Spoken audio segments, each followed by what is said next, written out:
നിയമസഭാ തെരഞ്ഞെടുപ്പ് ഫലം പുറത്തുവരാൻ ദിവസങ്ങൾ മാത്രം ബാക്കി നിൽക്കുമ്പോൾ രാഷ്ട്രീയ പ്രവർത്തകരുടെ ആവേശം ഇതിനകം തന്നെ ഉച്ചസ്ഥായിയിലെത്തിയിരിക്കുകയാണ്. വിജയാഘോഷങ്ങളുടെ ഒരുക്കങ്ങൾ വിവിധ മുന്നണികളും പാർട്ടികളും അടിയന്തരമായി ആരംഭിച്ചിരിക്കുകയാണ്. അതിലേറ്റവും ശ്രദ്ധേയമായത് വിജയിച്ചാൽ നാട്ടിലാകെ മുഴങ്ങാൻ പാട്ടുകൾ തന്നെ മുൻകൂട്ടി തയ്യാറാക്കുന്ന പ്രവണതയാണ്. ജയിച്ചാൽ നാട്ടിലെങ്ങും പാട്ടാകും എന്ന ആത്മവിശ്വാസമാണിപ്പോൾ പല പാർട്ടി ക്യാമ്പുകളിലും കേൾക്കുന്നത്. തെരഞ്ഞെടുപ്പ് പ്രചാരണ ഘട്ടത്തിൽ തന്നെ സോഷ്യൽ മീഡിയയിലൂടെയും പ്രചാരണ വാഹനങ്ങളിലൂടെയും പാട്ടുകൾക്ക് വലിയ പ്രാധാന്യം നൽകിയിരുന്നു. ഇപ്പോൾ അതേ ശൈലി വിജയാഘോഷങ്ങളിലേക്കും നീളുകയാണ്. ഓരോ മുന്നണിയും തങ്ങളുടെ രാഷ്ട്രീയ സന്ദേശങ്ങളും നേട്ടങ്ങളും അടങ്ങിയ ഗാനങ്ങൾ റെക്കോർഡ് ചെയ്ത് തയ്യാറാക്കി വച്ചിരിക്കുകയാണ്. സംഗീതം രാഷ്ട്രീയത്തിൽ പുതുമയുള്ള കാര്യമല്ലെങ്കിലും കഴിഞ്ഞ കുറച്ചു വർഷങ്ങളായി ഇത് കൂടുതൽ ശക്തമായി ഉപയോഗിക്കപ്പെടുകയാണ്. പ്രത്യേകിച്ച് യുവാക്കളെ ആകർഷിക്കാൻ വേഗത്തിൽ വൈറലാകാൻ കഴിയുന്ന മീഡിയമായി പാട്ടുകൾ മാറിയിട്ടുണ്ട്.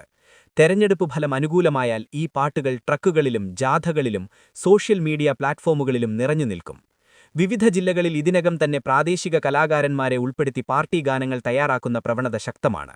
ചില ഗാനങ്ങൾ ഫോക്ക് സ്റ്റൈലിലും ചിലത് റാപ്പ്, ഡിജിറ്റൽ ബീറ്റ് എന്നിവയുമായി ചേർന്ന ആധുനിക രീതിയിലുമാണ് ഒരുക്കിയിരിക്കുന്നത്. പ്രാദേശിക ഭാഷാശൈലിയും രാഷ്ട്രീയ സന്ദേശങ്ങളും ചേർന്നതുകൊണ്ട് ഇവ ജനങ്ങളിലേക്ക് വേഗത്തിലെത്തുകയും ശ്രദ്ധ പിടിച്ചുപറ്റുകയും ചെയ്യുന്നു. യുവജന സംഘടനകൾ ഇതിൽ മുൻപന്തിയിലാണ്. ഓരോ മണ്ഡലത്തിലും പ്രാദേശിക നേതാക്കളെയും സ്ഥാനാർത്ഥികളെയും ഉൾപ്പെടുത്തി ഗാനങ്ങൾ തയ്യാറാക്കുന്നത് പതിവായി മാറിയിരിക്കുകയാണ്. വിജയമുറപ്പ്, ഭരണത്തിലേക്ക് തിരിച്ചുവരവ്, പുതിയ കേരളം തുടങ്ങിയ ആശയങ്ങൾ കേന്ദ്രീകരിച്ചാണ് പല ഗാനങ്ങളും രൂപം കൊണ്ടിരിക്കുന്നത്.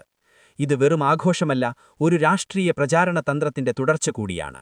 തെരഞ്ഞെടുപ്പ് ഫലത്തിന് ശേഷമുണ്ടാകുന്ന ആദ്യ ഇമോഷണൽ തരംഗം പിടിച്ചെടുക്കാൻ ഇത്തരം ഗാനങ്ങൾ സഹായിക്കും. വിജയാഘോഷങ്ങളുടെ ദൃശ്യങ്ങളും പാട്ടുകളും സോഷ്യൽ മീഡിയയിൽ വൈറലാകുമ്പോൾ അത് പൊതുജനങ്ങളിൽ വിജയത്തിന്റെ ഭാവം കൂടുതൽ ശക്തമായി സ്ഥാപിക്കാൻ സഹായിക്കുന്നു. അതേസമയം ഇത്തരത്തിലുള്ള ഒരുക്കങ്ങൾ രാഷ്ട്രീയ ആത്മവിശ്വാസത്തിന്റെ പ്രകടനമായിട്ടാണ് വിലയിരുത്തപ്പെടുന്നത്. ഫലം പുറത്തുവരുന്നതിന് മുൻപ് തന്നെ ആഘോഷങ്ങളുടെ ഒരുക്കം ആരംഭിക്കുന്നത് പാർട്ടികൾക്ക് തങ്ങളുടെ വിജയസാധ്യതയിൽ വലിയ വിശ്വാസമുണ്ടെന്ന് സൂചിപ്പിക്കുന്നു. എന്നാൽ ചിലർ ഇത് അതിയായ ആത്മവിശ്വാസമായി കാണുകയും ഫലം വ്യത്യസ്തമായാൽ തിരിച്ചടിയാകാമെന്നും ചൂണ്ടിക്കാണിക്കുകയും ചെയ്യുന്നു. പാർട്ടി ഓഫീസുകളിലും പ്രാദേശിക കമ്മിറ്റികളിലും ഇതിനകം തന്നെ ആഘോഷങ്ങൾക്ക് വേണ്ടിയുള്ള മറ്റൊരുക്കങ്ങളും പുരോഗമിക്കുകയാണ്. ബാനറുകൾ, ഫ്ലെക്സുകൾ, മൈക്ക് സെറ്റുകൾ, വാഹനങ്ങൾ എന്നിവ ഒരുക്കുന്നതോടൊപ്പം ഗാനങ്ങളുടെ പ്ലേലിസ്റ്റുകളും റെഡിയാക്കി വച്ചിരിക്കുകയാണ്. ചിലയിടങ്ങളിൽ പ്രത്യേക DJ സംഘങ്ങളെയും ഒരുക്കിയിട്ടുണ്ട്.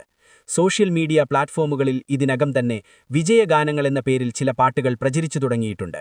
ഫലം പുറത്തുവന്ന ഉടൻ ഇവ വലിയ തോതിൽ പ്രചരിപ്പിക്കാനാണ് പ്രവർത്തകരുടെ പദ്ധതി.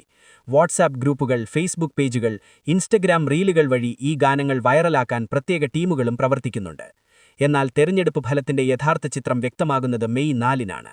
ആ ദിവസം ഏത് മുന്നണിയാണ് വിജയഗാഥ രചിക്കുന്നതെന്നതനുസരിച്ച് ഈ പാട്ടുകൾ നാട്ടിലെങ്ങും മുഴങ്ങുമോ അല്ലെങ്കിൽ നിശബ്ദമാകുമോ എന്നത് തീരുമാനിക്കപ്പെടും. അതുവരെ രാഷ്ട്രീയ ക്യാമ്പുകളിൽ ആവേശവും പ്രതീക്ഷയും നിറഞ്ഞ കാത്തിരിപ്പാണ്.